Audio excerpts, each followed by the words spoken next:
오늘 두란노는 다니엘 1장 6절에서 13절인데요. 한번 읽어보겠습니다. 다니엘 1장 6절에서 13절. 그들 가운데는 유다 자손 곧 다니엘과 하나냐와 미사엘과 아사랴가 있었더니 환관장이 그들의 이름을 고쳐 다니엘은 벨드사살이라 하고 하나냐는 사드락이라 하고 미사엘은 메삭이라고 하고 아사랴는 아벳느고라 하였더라. 다니엘은 뜻을 정하여 왕의 음식과 그가 마시는 포도주로 자기를 더럽히지 아니하리라 하고 자기를 더럽히지 아니하도록 환관장에게 구하니 하나님이 다니엘로 하여금 환관장에게 은혜와 긍휼을 얻게 하신지라. 환관장이 다니엘에게 이르되 내가 내 주왕을 두려워하노라. 그가 너희 먹을 것과 너희 마실 것을 지정하셨거늘 너희의 얼굴이 초췌하여 같은 또래의 소년들만 못한 것을 그가 보게 할 것이 무엇이냐. 그렇게 되면 너희 때문에 내 머리가 왕 앞에서 위태롭게 되리라 하니라. 환관장이 다니엘과 하나냐와 미사엘과 아사랴를 감독하게 한 자에게 다니엘이 말하되 청하오니 당신의 종들을 열흘 동안 시험하여 채식을 주어 먹게 하고 물을 주어 마시게 한 후에 당신 앞에서 우리의 얼굴과 왕의 음식을 먹는 소년들의 얼굴을 비교하여 보아서 당신이 보는 대로 종들에게 행하소서 하매. 아멘.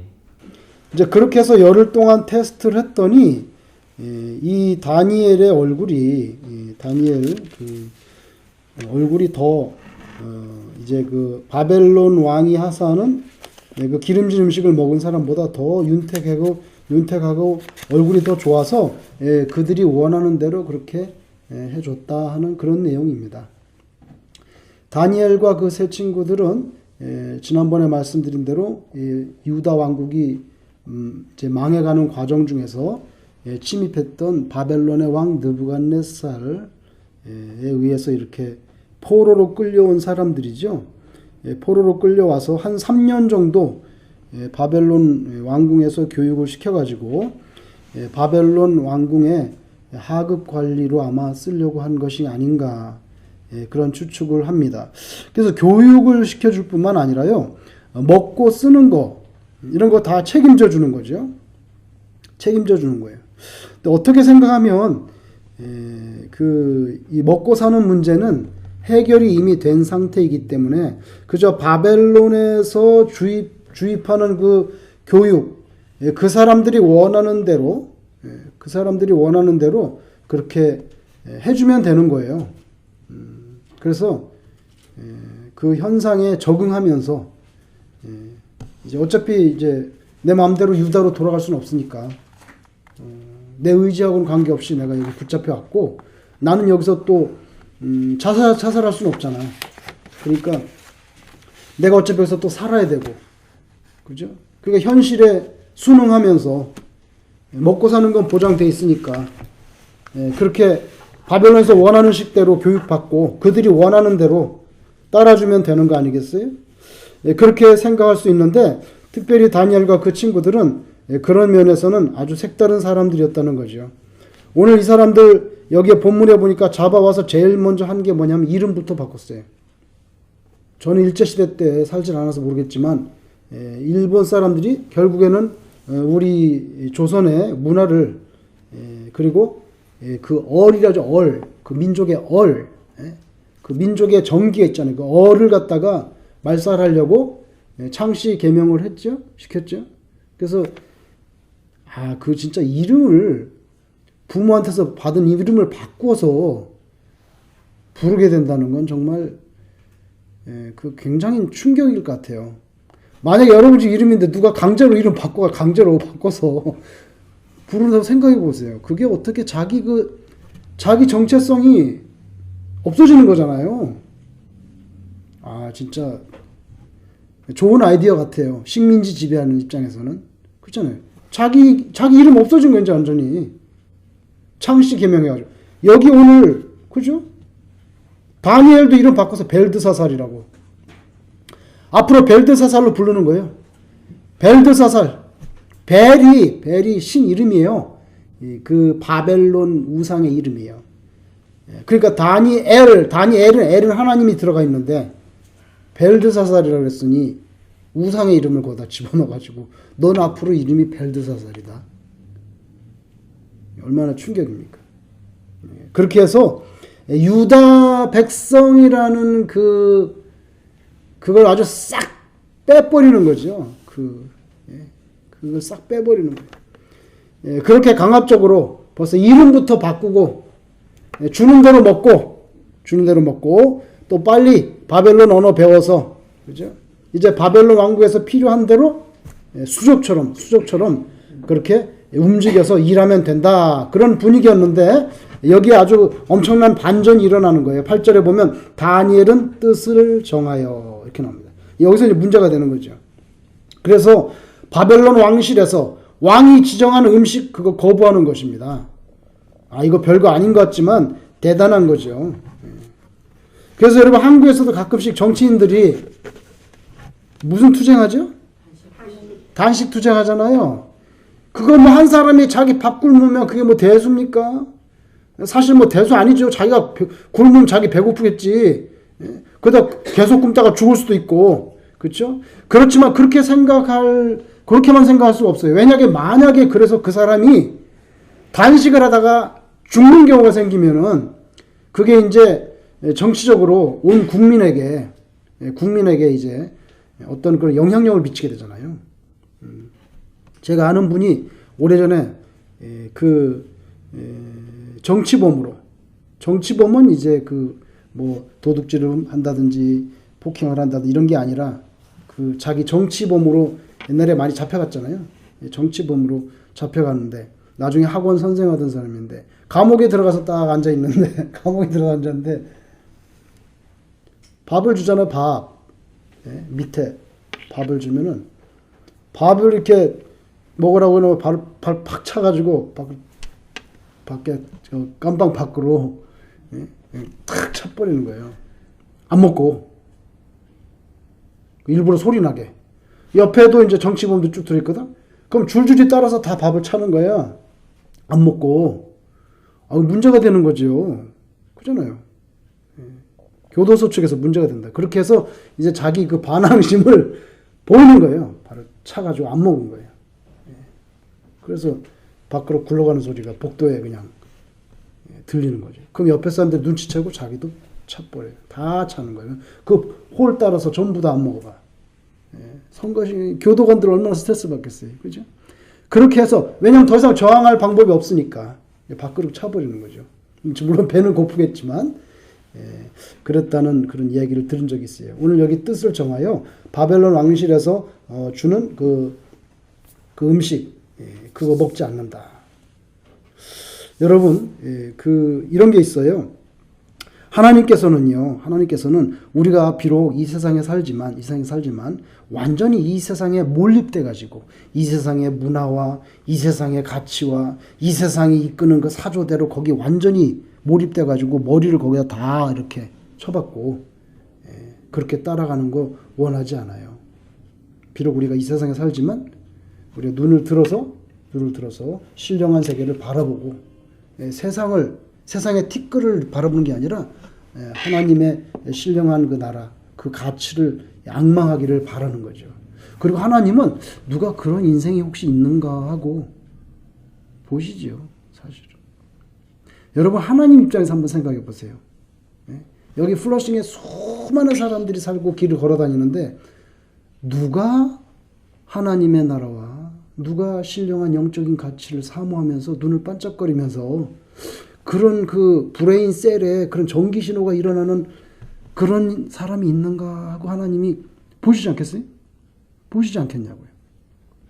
다 그렇고 그런 사람들인데, 그죠? 다 그렇고 그런 사람인데 마음 중심에 나는 오직 하나님이 원하시는 대로 하나님의 말씀에 순종하면서 신령한 내세를 바라보며 살겠다. 누가 그런 사람이 있는가 하고 하나님이 내려다 보신단 말이죠.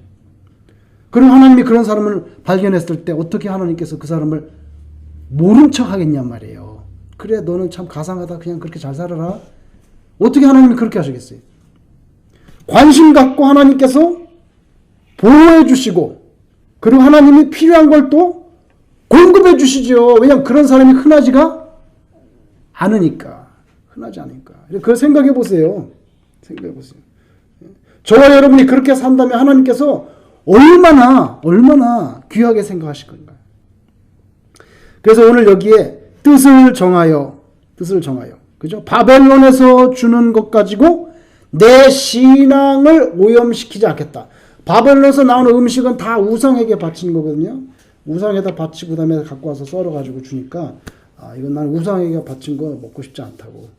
그렇게 뜻을 정한 거죠. 그래서 여러분 오늘 다니엘 여러분도 그렇게 살 수가 있어요.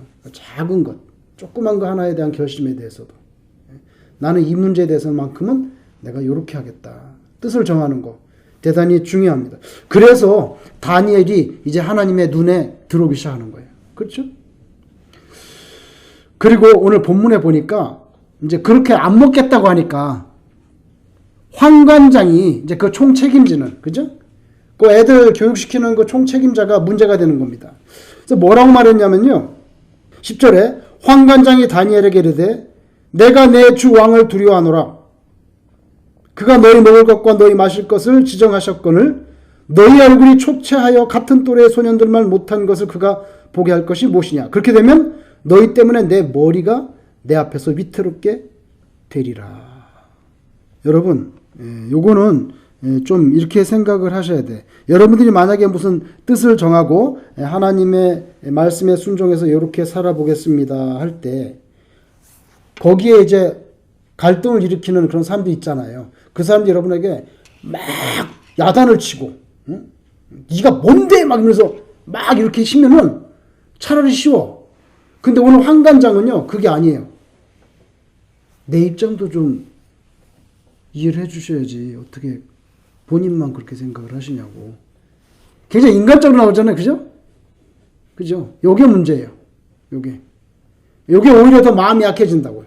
차라리 막 과격하게 야단치고 막 어게인스트해서 컨플릭트 이러면은 내가 신앙으로 막 이렇게 하는데 오히려 이렇게 되면 잘못하면 내 목이 날아가는데 내 목이 날는데 어떻게 당신 생각만 하고 내 입장도 좀 고려를 좀 해주셔야지. 이러면은 그만 우리가 마음이 약해져 버릴 수가 있다는 거예요. 약해져 버릴 수 있다는 거예요.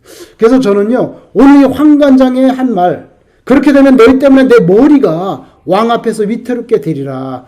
요 말이 다니엘이나 다니엘 친구들이 자기가 신앙의 각을 세우면서 앞으로 하나님의 백성으로 똑바로 살겠다고 이제 뜻을 세워 나가는데 굉장히 중요한 유혹이야 이게. 왜냐면 그렇지 뭐 우리가 남한테 피해까지 주면서 그럼 되나? 예? 그죠? 그럴 수가 있어요.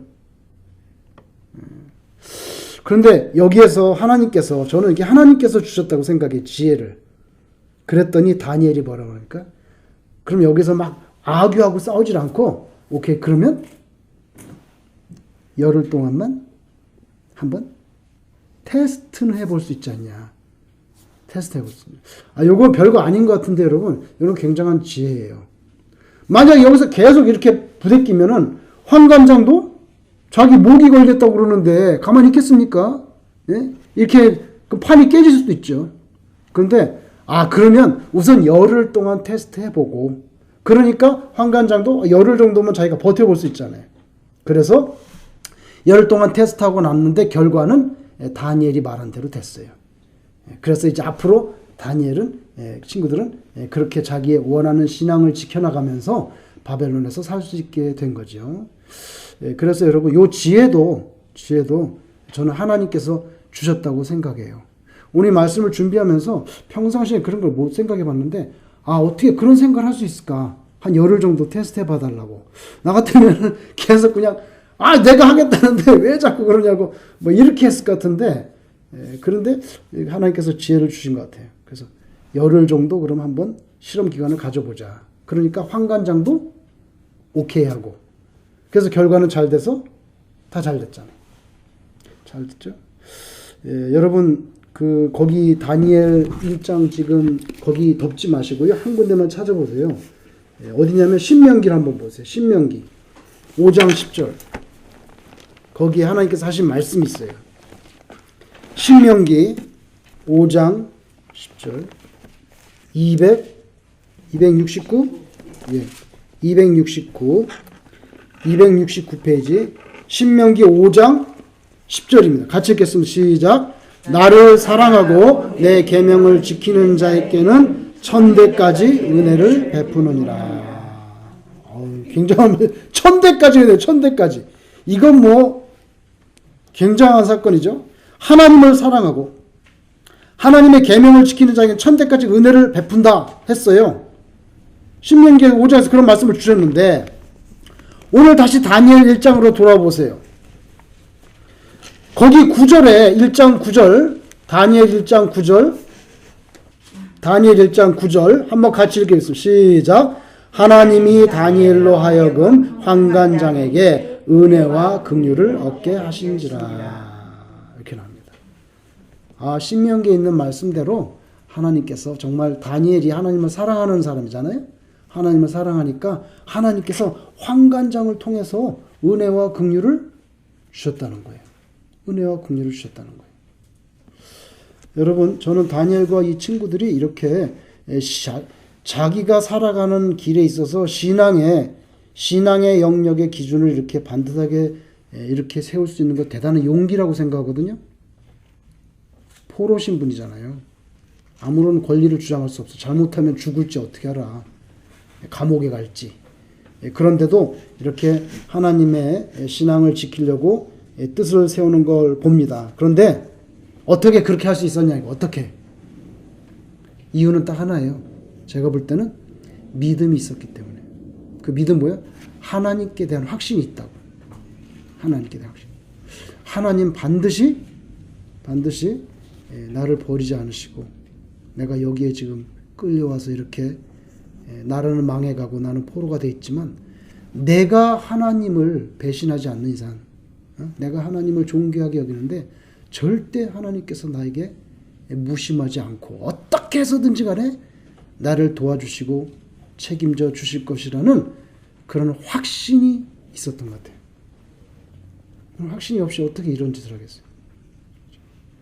그래서 다니엘이 참 훌륭한데 역시 결론은 우리가 하나님께 대한 믿음으로 다시 거기로 돌아간다는 거예요. 여러분, 저와 여러분 이 땅에 사는 동안에 세상에 임박해서 살지 말고 하나님을 바라보면서 무엇보다 하나님이 살아계시고 여러분들을 책임지시고 하나님의 나라에까지 인도해 가는 그 모든 섭리와 은총으로 여러분에게 덧입혀 주신다는 것을 분명하게 믿고 사시기를 주의 이름으로 축원합니다. 우리 주님과 같이 기도를 드리겠습니다.